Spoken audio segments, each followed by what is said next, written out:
Apakah kita mau bawa sampah kita langsung ke TPA? Apakah kita mau nih mengolah sampah itu sehingga kita memastikan sampah itu tidak bakal ke laut, tidak bakal ke selokan yang dapat menghancurkan bumi kita ini. Nah, coba kita bayangkan bagaimana jika kita berada di posisi petugas-petugas kebersihan. Nah, faktanya di lapangan petugas-petugas kebersihan itu banyak. Satu, karena kekurangannya APD, itu mereka tuh sering jatuh sakit. Contohnya, misalnya ada paku nih di sampah-sampah ibu-ibu ya, di sampah ibu-ibu paku. Terus petugas-petugas kebersihan ini dia nggak sengaja injek. Nah, itu tuh bisa menyebabkan luka infeksi yang dapat merenggut nyawa mereka, seperti itu. Dan juga nih, karena mereka bekerja di jalan untuk membersihkan kota kita, pulau kita khususnya di Bali. Nah, itu tuh mereka memiliki kemungkinan untuk ditabrak oleh kendaraan-kendaraan yang lalu lalang. Seperti itu. Nah, terus ini kita lihat salah satu TPA. Nah, hasil penumpukan ini seperti yang saya bilang tadi dikarenakan karena hasil angkut buang. Nah, sebanyak 4.200 Maaf ya. Kak, PPT-nya belum jalan Kak. Jadi cuma di awal aja jalannya, ini nomor 1 aja. Baru judulnya aja di sini yang tertampil. Oh, oke. Makasih ya, Satin. Maaf ya Kak. Nah, ini baru udah Oh, jalan nggak Kak. apa-apa. Tunggu dulu ya. Oke. Sudah mau kok ya?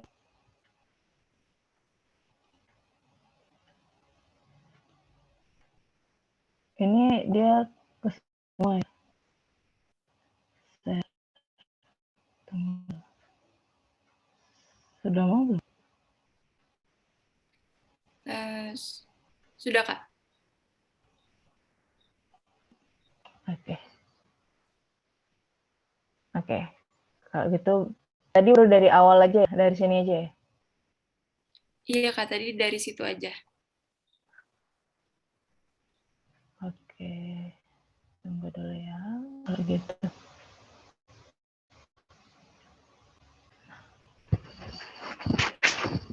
Kalau gini udah Udah Kak, kelihatan. kelihatan. Nah,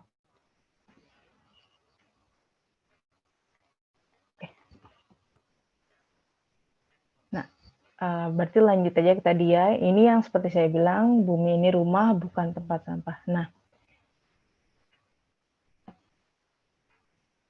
ini kondisi TPA yang tadi saya bilang terjadi penumpukan sampah seperti itu.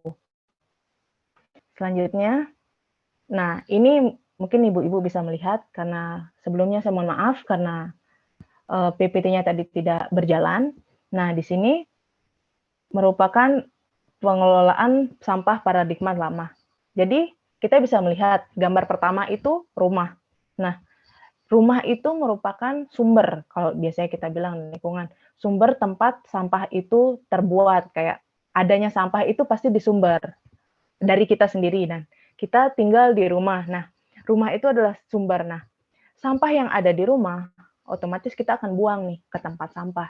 Nah, nanti selanjutnya akan dikumpulkan ke TPS terlebih dahulu atau langsung dibawa ke TPA. Nah, itu tergantung dari daerahnya masing-masing gimana pembuangannya. Nah, inilah yang salah Bapak Ibu. Ini yang salah. Kenapa? Karena seperti yang saya bilang tadi, sampah yang tercampur itu organik sama non-organik itu menyebabkan susahnya sampah-sampah non-organik itu untuk didaur ulang. Seperti itu. Nah, ini tadi sudah saya jelaskan mengenai tentang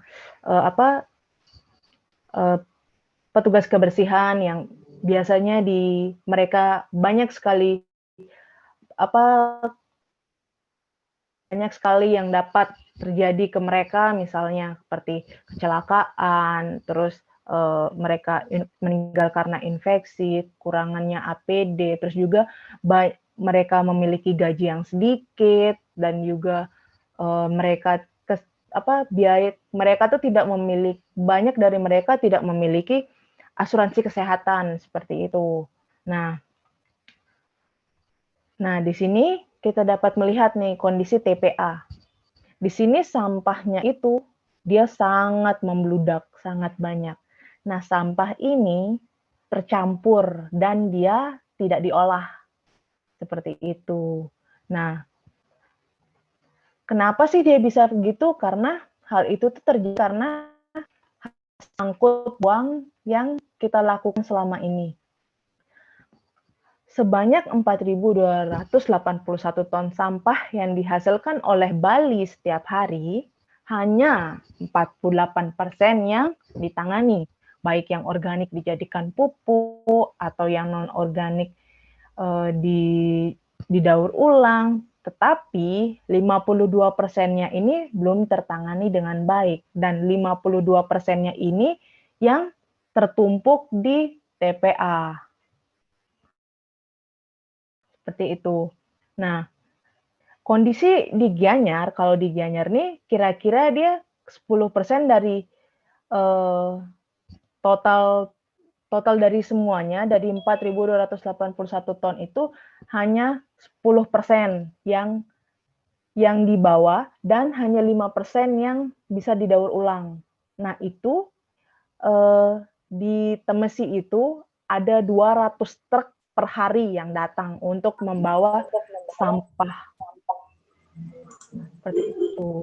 Nah, kalau kita terus nih melakukan angkut buang, misalnya angkut sampah dari rumah terus buang ke TPA, dan itu semakin lama itu lahan kita bakal habis untuk sampah.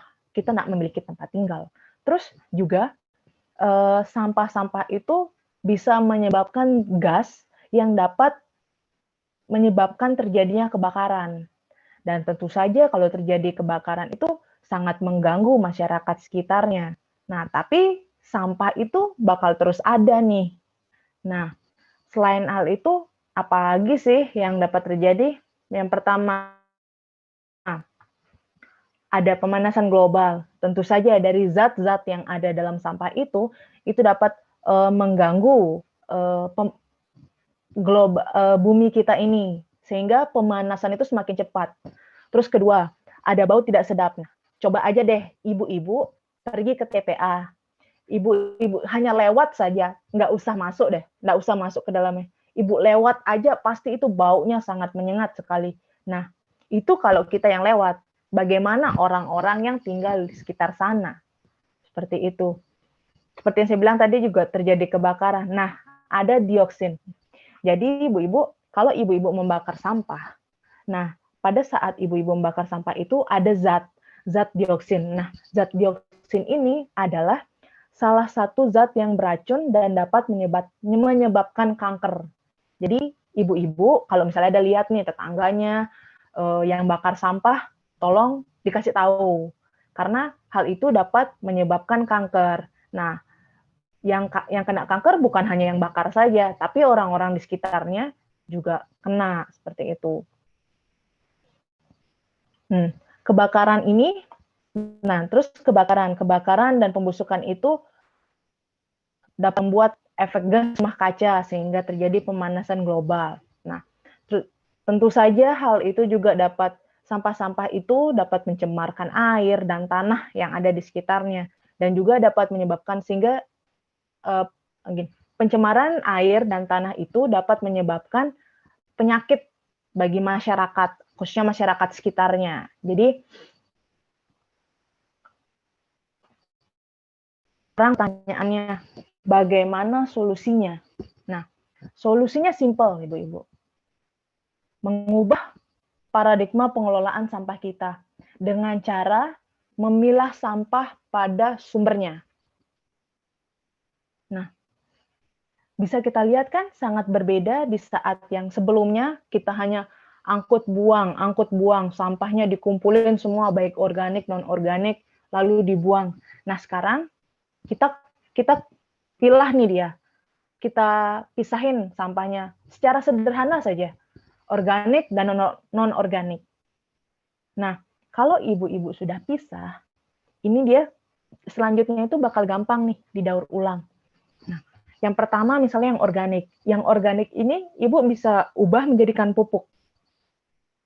Lalu yang selanjutnya yang non-organik yang lebih susah didaur ulang. Nah, kalau ibu-ibu sudah pilah dari sumbernya, udah dipisah, itu lebih gampang orang-orang untuk mengambilnya dan memisahkannya lagi sesuai jenisnya sehingga dapat didaur ulang. Nah, tapi yang perlu diingat ibu-ibu, walaupun misalnya sampah non plastik itu bisa didaur ulang, tapi ada hal-hal yang dapat pada akhirnya nanti plastik-plastik yang tidak dapat didaur ulang itu pada akhirnya juga bakal ke TPA. Jadi untuk saat ini di Indonesia sendiri kondisinya masih tidak semua sampah yang dapat didaur ulang seperti itu. Jadi pada akhirnya bakal ke TPA juga. Nah, terus bagaimana sih caranya untuk biar kita menangani hal itu nggak terjadi selain mengubah paradigma kita? Nah, di sini ada 3 Bapak Ibu. Pasti udah dengar nih 3 R. Reduce, reuse, recycle. Nah, 3 R ini tidak dapat diganggu-gugat urutannya. Yang pertama harus reduce. Nah, reduce itu adalah mengurangi pemakaian kita akan sampah yang non-organik, yang organik, Seperti mengurangi segala sesuatu yang menyebabkan timbulnya sampah. Contohnya, kita tidak memakai kantong kresek, tapi diganti dengan paper bag, seperti itu. Seperti tas-tas kain itu. Terus kita tidak membeli air-air mineral kemasan botol, tapi membawa botol minuman sendiri. Nah, itu salah satu kegiatan ridas. Nah, kalau misalnya kita tidak dapat melakukan ridas ini, baru kita masuk ke reuse. Di mana reuse ini adalah menggunakan kembali sampah-sampah itu. Contohnya, misalnya ada botol kaca ini. Botol kaca ini dari sebelumnya Ibu beli minum, terus nanti di rumah Ibu gunakan sebagai misalnya tempat minum lagi, tempat air, atau tempat minyak, seperti itu. Nah, itu bisa ibu-ibu. Lalu, kalau mengurangi reduce nggak bisa, reuse nggak bisa, barulah cara terakhir itu dengan recycle, yaitu mendaur ulang kembali. Seperti itu. Nah, di sini juga ada dalam melakukan daur ulang itu, di sini ada program penting dari bank sampah.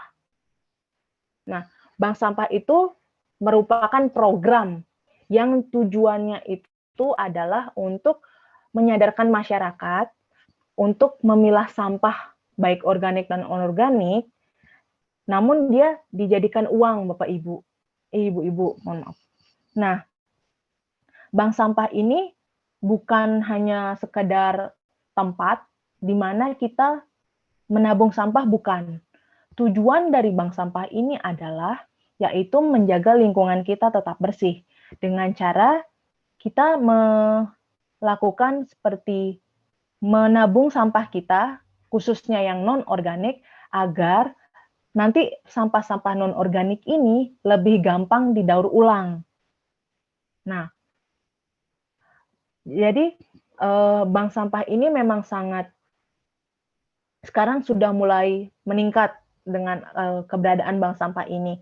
Namun yang masih salah adalah pemikiran kita, karena kita bilang sampah ini bisa dapat uang. Ya benar, bisa dapat uang. Tapi orang-orang tuh sering lupa akan tujuan bank sampah ini, yaitu untuk menjaga lingkungan kita tetap bersih. Selain kita mendapatkan uang dari sana. Nah, jadi bisa dibilang seperti bank sampah itu seperti gimana ya, bisa dibilang salah satu cara untuk memikat hati warga-warga seperti itu untuk membawa sampah non-organiknya ke bank sampah dengan cara memberikan mereka uang. Jadi kan biasanya nih ibu-ibu jujur aja sih kalau misalnya saya atau ibu-ibu yang lain atau adik-adik juga yang adik-adik unutnya, pasti kalau udah diiming-imingi uang, pasti sangat-sangat gimana ya, semangat dong. Kalau udah yang penting dapat uang. Nah, itu tuh merupakan salah satu trik cara agar mengajak masyarakat itu untuk mengolah sampah mereka. Nah, mungkin di awal itu orang-orang berpikir seperti awalnya hanya ingin dapat untung, tapi mereka tidak sadar bahwa apa yang mereka lakukan itu merupakan salah satu cara juga untuk menjaga lingkungan kita, menjaga bumi kita ini, menjaga rumah kita ini untuk lebih baik lagi ke depannya. Seperti itu. Nah, di sini bagaimana sih mekanisme bank sampah itu? Bank sampah itu simple. Tetap yang ditekankan pertama, kita memilah sampah di rumah. Itu tetap. Nah, secara yang gampang saja ibu-ibu memisahkan organik dan non-organik. Karena bank sampah tidak menerima sampah organik. Nah, kalau sampah organik itu bisa dibawa seperti ke TPS 3R seperti itu. Nah, bank sampah ini dia berfokus untuk ke non-organik. Nah, sampah-sampah ibu-ibu itu yang dari rumah itu nanti dibawa dia ke bank sampah. Dibawa ke bank sampah, setelah itu nanti bakal ditimbang. Nah, ditimbang, dicatat hasilnya, dan baru dapat uang. Nah, tapi perlu diingatkan ibu-ibu, list sampah itu sebenarnya banyak. Contohnya, ada plastik, ada besi, ada kertas. Nah, itu bisa dipisah. Kalau misalnya ibu-ibu melakukan pemisahan di awal dari rumah, itu nanti harganya pun nanti semakin mahal. Seperti itu, ibu-ibu. Nah, ini jenis-jenis sampahnya, ibu-ibu. Ada plastik, terus ada plastik ini dibagi dua, ada plastik lembaran sama plastik bentukan. Plastik lembaran itu contohnya kayak kantong kresek, terus bungkus snack, bungkus minyak, itu termasuk lembaran ya. Kalau yang bentukan itu kayak botol, ember, galon, piring-piring plastik ibu-ibu yang pecah, itu bisa dibawa di bank sampah. Itu. Nah, terus ini ada juga besi dan logam dan sejenisnya. Terus botol kaca, ada kertas dan lainnya. Nah, lainnya ini mungkin tidak semua bank sampah ibu-ibu ya yang bisa menerimanya. Tapi kalau kami di Grialuhu, di Gianyar, sudah menerima hal ini, sepertinya minyak bekas. Nah, minyak bekas ini sangat berbahaya ibu-ibu jika ibu-ibu itu membuangnya sembarangan. Nah, jadi biar kita tidak menimbulkan penyakit nih karena kita membuang minyak bekas kita. Nah, ibu-ibu tuh bisa melakukan membawanya ke bank sampah seperti itu. Nah, caranya itu sebelum ibu-ibu bawa ke bank sampah, minyak yang ibu-ibu bawa itu harus disaring terlebih dahulu, dimasukkan wadah, baru dibawa ke bank sampah. Nah, nanti itu dapat didaur ulang lagi menjadi minyak yang baru seperti itu bisa dibilang. Terus ada sendal sepatu, ada styrofoam, ada kelapa daksina, ada kabel, ada nasi kering seperti itu. Nah, cuma di bank sampah itu juga yang masih belum keterima nih ibu-ibu yang pasti tidak diterima itu pasti popok pembalut itu pasti karena itu merupakan residu. Terus seperti botol-botol obat, terus baterai, lampu, itu tidak bisa. Seperti masker juga itu nggak bisa. Kenapa? Karena itu merupakan sampah beracun, sampah B3. Nah, untuk sampah B3, itu dia perlu dilakukan proses yang lebih rinci dan tidak semua instansi, tidak semua kelompok organisasi yang mendapatkan izin itu. Untuk B3 itu yang mendapatkan izin itu seperti puskesmas, rumah sakit, itu yang mendapatkan izin. Terus juga yang jarang itu kain, karena jujur di Indonesia masih sedikit orang-orang yang mengelola yang mendaur ulang kain-kain bekas seperti itu. Nah, ini bisa dilihat salah satu inovasi kami dari Geria Luhu. Nah, di sini kenapa kami menggunakan sistem digital? Jadi untuk memudahkan ibu-ibu pengurus bank sampah dimanapun mereka berada dalam melakukan proses bank sampah seperti mendaftarkan nasabah, terus mencatat penabungan mereka, terus melihat saldo mereka, melakukan pembukuan. Nah, itulah inovasi dari Geria Luhu. Mengapa menggunakan sistem digital untuk mempermudah itu. Nah, kira-kira ada pertanyaan nggak?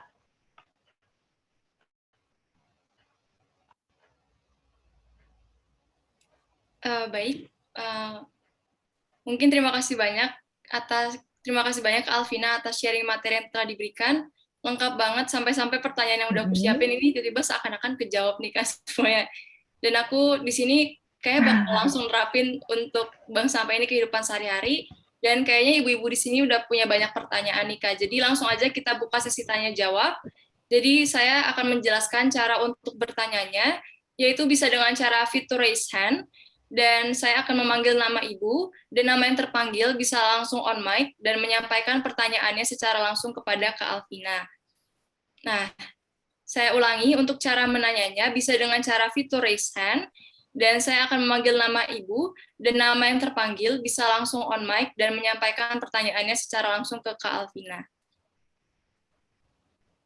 Baik, dipersilakan untuk ibu-ibu untuk pertanyaannya. Mungkin sambil menunggu ibu-ibu PKK di sini untuk bertanya, aku ada beberapa pertanyaan nih Kak soal bank sampah. Aku agak sedikit penasaran gitu sih Kak. Jadi setelah bank sampah ini menerima sampah dari kita, setelah itu sampah itu akan diapakan gitu Kak? Oke. Setelah sampah itu terkumpul di bank sampah ya. Iya Kak. Setelah sampah itu terkumpul di bank sampah, sampah-sampah itu pertama akan dipilah sesuai jenisnya.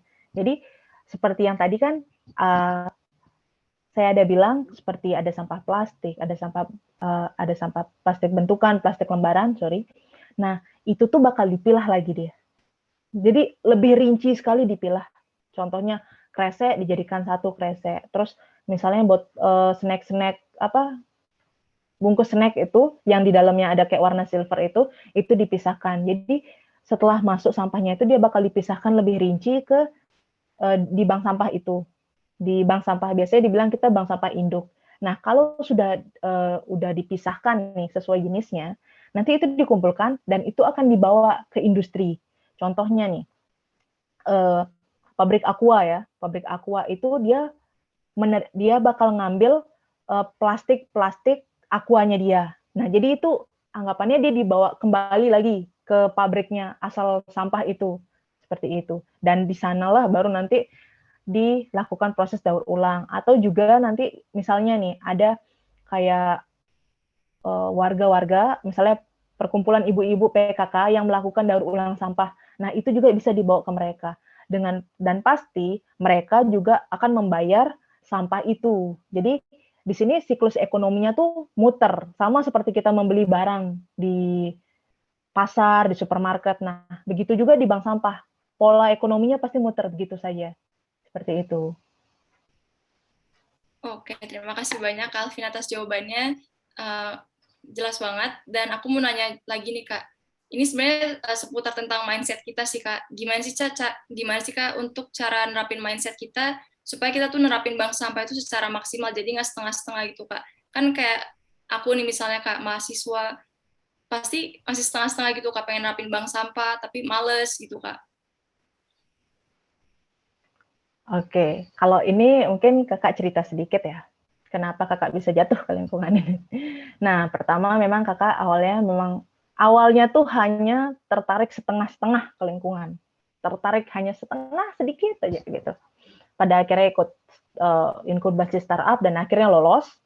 Nah, di sanalah akhirnya kakak jatuh banget. Nah, kenapa jatuh banget itu? Karena kakak melihat lingkungan kakak. wah lingkungan kakak parah banget nih karena sampah. Atau enggak, kita sering banget ngelihat nih di sosial media ya.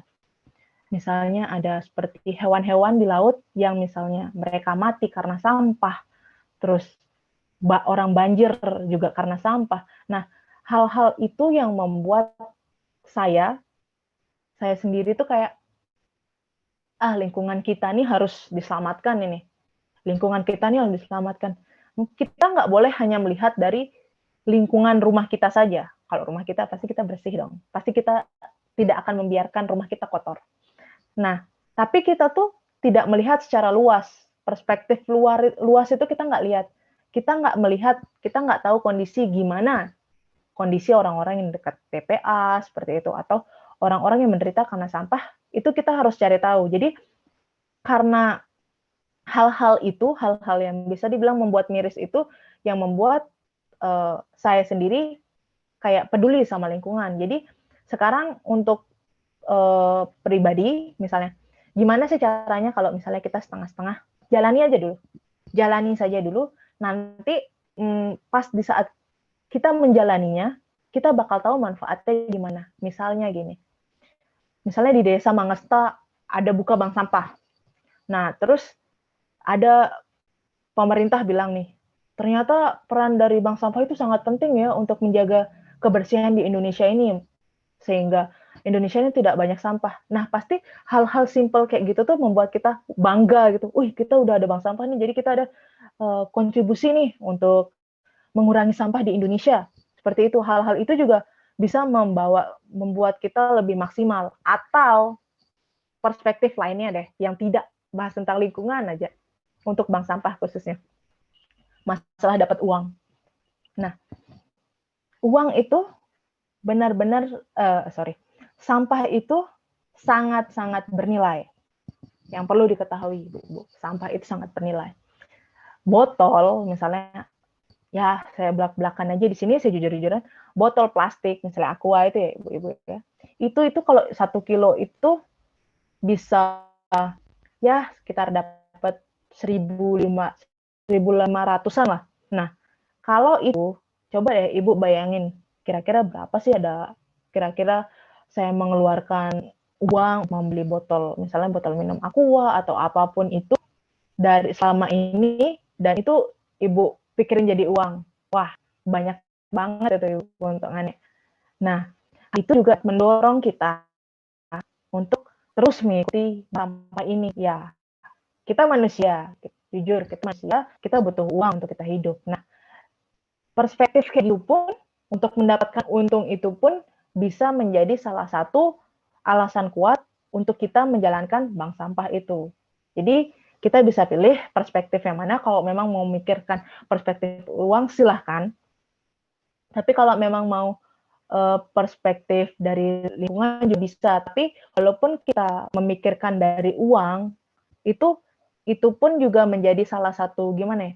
Salah satu cara kita secara tidak sadar untuk menyelamatkan lingkungan kita ini, seperti itu. Baik, terima kasih banyak kepada Kak Alvina atas jawaban yang sangat berbobot sekali dan tipsnya nih Kak untuk kita memaksimalkan bank sampah ini.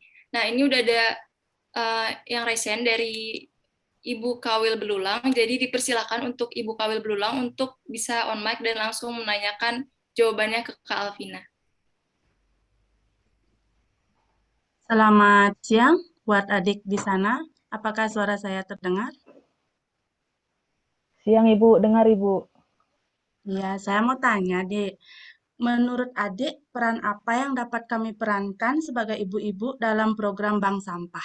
Terima kasih. Wah, ini pertanyaannya bagus banget nih Ibu-Ibu. Ibu Kawil Belulang yang Ibu. Nah, Ibu, jadi di sini ibu-ibu sebagai ibu-ibu PKK itu memiliki peran penting kan di rumah, karena ibu yang mengatur alurnya sampah. Contohnya ibu yang pergi ke pasar, ibu yang menyiapkan makanan untuk keluarga. Nah, jadi ibu-ibu tuh yang lebih banyak kayak bisa dibilang mengendalikan sampah di rumahnya. Nah, gimana caranya? Apa yang ibu-ibu bisa lakukan? Satu, ibu bisa menjadi, kalau di pengalaman saya selama membimbing bank sampah selama ini, biasanya ibu-ibu PKK nih yang bergerak jadi kayak petugasnya, pengurus-pengurusnya. Nah, seperti itu. Jadi ibu-ibu PKK yang mengurus bank sampahnya. Nah, selanjutnya kalau diurus nih, apakah ibu-ibu bisa dapat untung? Bisa ibu-ibu dengan cara memilah sampah itu. Mungkin saya kasih gambaran segini. Misalnya nih, saya nih, misalnya di desa Mangesta ada bank sampah di setiap Banjar.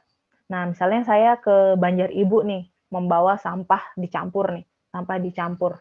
Nah, saya bawa ke sana, saya dapat uang nih, Bu. Karena saya nabung, saya dapat uang ya, nggak sedikit lah, nggak sedikit, nggak banyak lah, sorry. Nah, nanti di bank sampah itu, ibu-ibu itu bisa melakukan pemilahan. Pemilahannya itu misalnya gini, botol sama botol, gelas plastik sama gelas plastik, yang plastik kertas, yang lembaran sama plastik lembaran, misalnya kertas sama kertas, botol kaca sama botol kaca. Nah, kalau ibu pisah itu, ibu dapat untung, bisa mendapatkan untung. Dan selama yang saya lihat yang saya lakukan di bank sampah ini, kalau dilakukan pemilahan, itu untungnya lebih tinggi ibu-ibu. Jadi di sini selain ibu-ibu melakukan, bisa dibilang, selain ibu-ibu selain ibu-ibu mengurus bank sampah itu, ibu-ibu juga mendapat keuntungan dari sana, seperti itu. Karena memang kita menargetkan di setiap bank sampah, kalau dari Geria Luhu sendiri, itu dia merupakan yang pengurusnya itu merupakan ibu-ibu PKK, seperti itu. Karena ibu PKK bisa dibilang ya lebih cermat lah dalam memilah jenis-jenis sampah itu, Ibu. Karena terus bisa juga dibantu nanti sama anak-anak mudanya untuk mengurus aplikasi. Tapi kalau ditanya peran dalam bank sampah ya, yang pasti kalau saya menyarankan, misalnya kalau di Desa Mangesta ada bank sampah, nanti ibu-ibu PKK-nya yang menjadi apa sih bisa dibilang kayak pengurus-pengurusnya, baik dari pendaftaran nasabah, penimbangan, pemilahan sampah, sampai pada akhirnya nanti sampah yang di desa itu ambil sama mungkin agen gudang, mungkin atau ibu kerjasama misalnya sama organisasi-organisasi yang mengambil sampah itu, nanti ibu bakal dikembalikan, dibayar lagi ibu. Jadi anggapannya ibu bayar ke masyarakat, nanti organisasi yang atasnya setelah sampahnya ibu jual itu dapat uang lagi. Jadi ibu-ibu kader itu berada di tengah dia. Untuk di nasabah, ibu-ibu kader di bank sampah ya, bank sampah ini dia membeli sampah masyarakat. Terus nanti selanjutnya sampah yang ada di bank sampah itu setelah dipilah dia akan dijual. Jadi ibu beli, ibu jual lagi ya. Sama seperti transaksi kayak jual beli di pasar, di toko seperti itu. Apakah jelas? Ya, sudah jelas, Dek. Terima kasih. Baik, terima kasih banyak kepada Kak Alvin atas jawabannya. Dan untuk ibu-ibu yang ingin bertanya melalui via chat, bisa banget nih ibu-ibu untuk bertanya melalui via chat. Nanti saya akan membacakan pertanyaannya kepada Kak Alvina.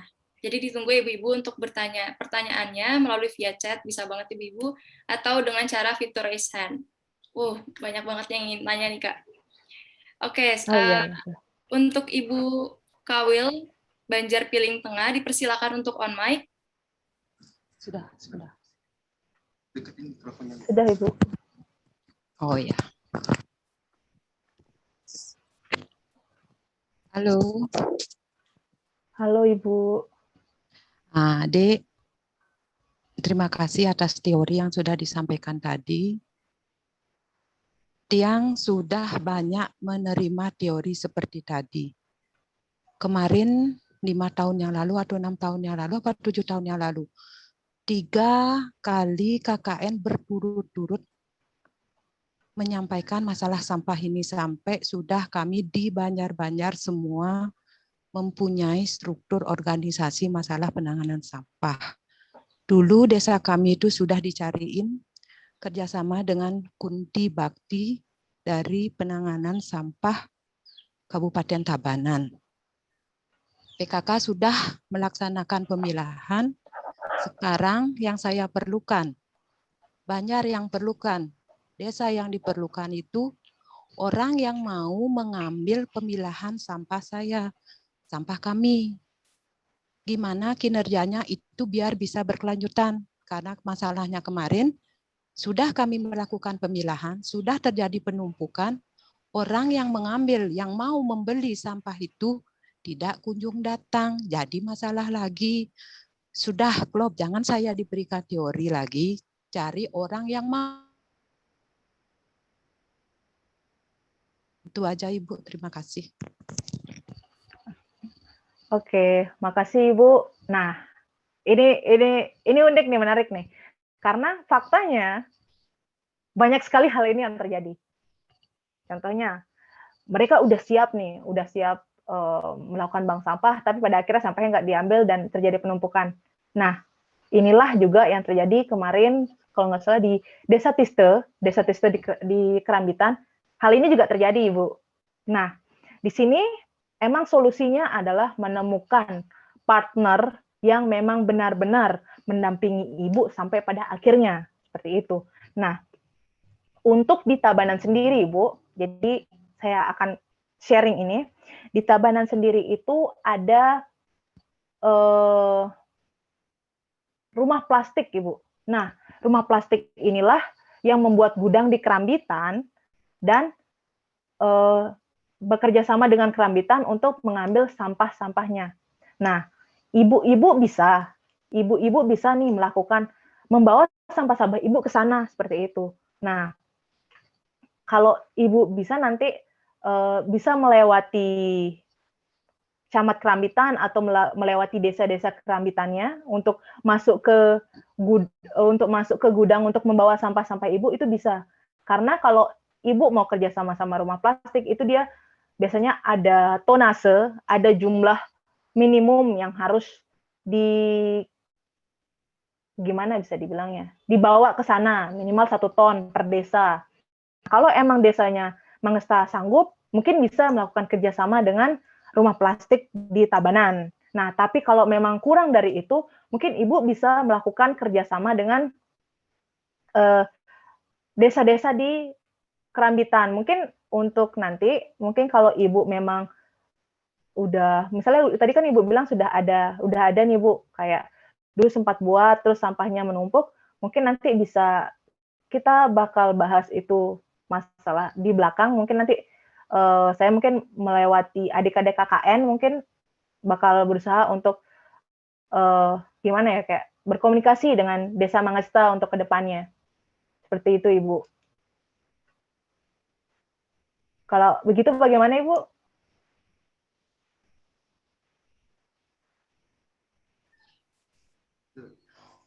Ya Bu, ditunggu aja tindak lanjutnya.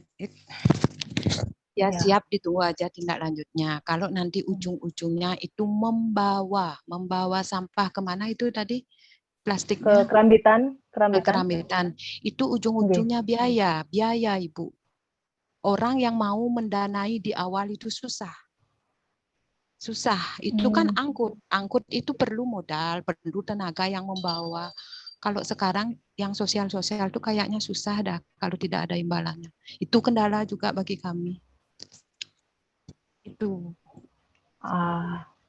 Oke. Ya, kalau itu juga menjadi kendala semua ya Ibu, karena kebetulan kalau di Kerambitan itu dia karena Pak Camatnya yang turun, jadi Pak Camatnya yang membantu mereka semua seperti itu. Mungkin ya agak susah sih memang kalau untuk hal itu, tapi mungkin Ibu di desa mungkin bisa mengajukan ke pihak kecamatannya Ibu, sehingga biar sama seperti yang di Kerambitan seperti Ibu. Karena memang kita juga tanpa dukungan dari pemerintah atas, kita juga susah Ibu, dan itu terjadi juga di kami di Grialuhu pun itu juga terjadi seperti itu. Tapi sama Bu, ya dari saya secara hati nurani juga menangis banget Bu. Saya perwakilan di desa sudah ngomong sama Pak Mekel, semua ini adalah bukan masalah di rumah tangga, di Banjar ini loh masalah kabupaten.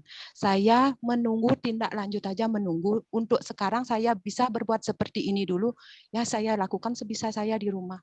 Ya dikit-dikit, sampai ya sedikit ya saya bakar, gimana orang nggak ada solusi gitu loh Bu. Ya tunggu tindak lanjut yang real aja. Secara teori udah gini pikirannya itu sudah bertentangan dengan hati nurani. Sama apa, teori sama kenyataan tuh beda sekali loh Bu. Orang Benar, kemarin benar. aja murid KKN UGM tuh sampai sudah dicariin ke Bakti Rahayu, dibawa ke sini. Tahu-taunya ada jadi kenyataan ke masalah. Kerjasama dengan Jatiluwih, dia WBD khusus untuk penanganan disasarkan beberapa Banjar, macet juga Bu. Apalagi kami yang 7 Banjar, yang 1 Banjar aja kemarin dikelola macet juga Bu. Pokoknya selalu macet. Tunggu aja realitanya nanti gimana pemerintah memberikan solusi, itu yang kami jalankan, ikuti gitu loh Bu ya. Terima kasih Bu atas gininya semua, ini masalah sampah. Ya. Makasih Sudah. juga Ibu. Ya. Mungkin nanti harapannya dari apa yang sudah kami di Gereja Luhur lakukan di Kerambitan bisa didengar oleh Bapak Bupatinya, dan pada akhirnya nanti Bapak Bupati bisa bantu semuanya ya Bu, dan terutamanya Desa Mangesta. Harapan kita begitu. Tapi perlu diingat Ibu, apapun usaha kita sekecil apapun, nggak masalah, jalanin aja. Pasti bakal ada waktunya, semua itu bakal tercapai Bu. Makasih Ibu buat tadi, walaupun bertentangan dengan hati nurani Ibu ya dibakar. Tapi kalau bisa dikurangi Ibu. Ada lagi kira-kira? Baik, terima kasih banyak kepada Kak Alvina atas jawabannya yang sangat berbobot sekali.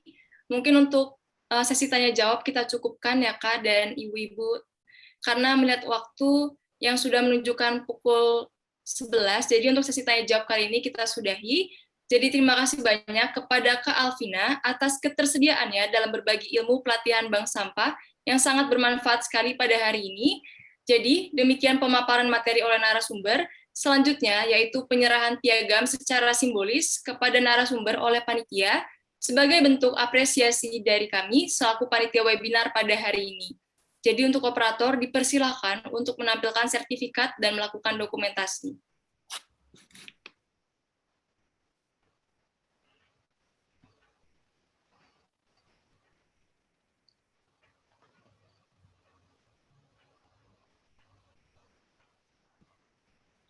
Baik, untuk operator dipersilakan untuk menampilkan sertifikat.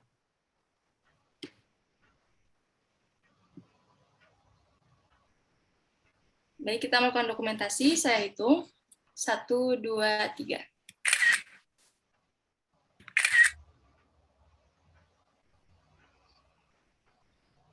Baik. Terima kasih banyak kepada Kak Alvina. Tanpa mengurangi rasa hormat kepada narasumber, apabila memiliki kepentingan di luar acara, dipersilakan untuk dapat meninggalkan ruang Zoom meeting. Terima kasih. Terima kasih Ibu-Ibu sama adik-adik KKN. Terima kasih banyak Kak. Baik, setelah ini akan ada sesi foto bersama, jadi dimohon untuk para ibu-ibu dipersilakan untuk on cam. Jadi ditunggu ibu-ibu untuk on cam karena ada sesi foto bersama.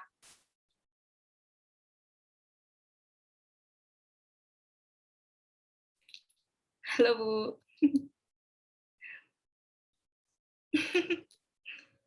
Hai Wang Aya. Halo. Yang kelingkaran. Kok mati dia ya? Enggak, masih belum hidup. Oke, ditunggu untuk Ibu Kawil dari Kedampal dan Mengesta dan Belulang untuk on cam.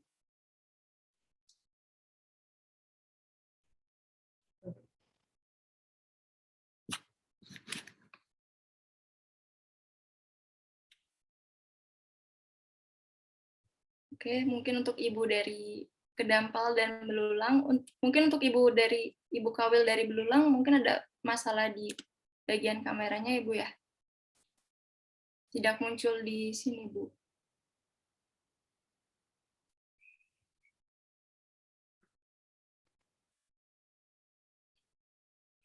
Udah Bu.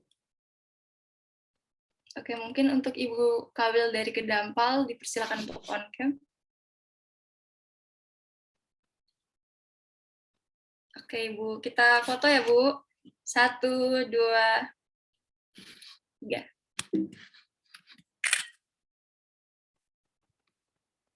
Untuk Ibu dari Kedampal, untuk Ibu Kawil dari Kedampal dipersilakan untuk on cam, Bu. Oke, kita foto ya, Bu. 1, 2, 3.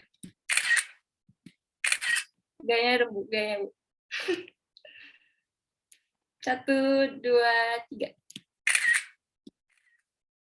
Baik. Terima kasih banyak Ibu-Ibu, cantik banget hari ini ya, Bu. Sangat bersinar sekali mukanya. Jadi, sebelum kita menutup acara pada siang hari ini, alangkah baiknya kita menutupnya juga dengan doa nih, Bu. Jadi untuk kita sekarang berdoa menurut kepercayaan masing-masing, berdoa dipersilakan.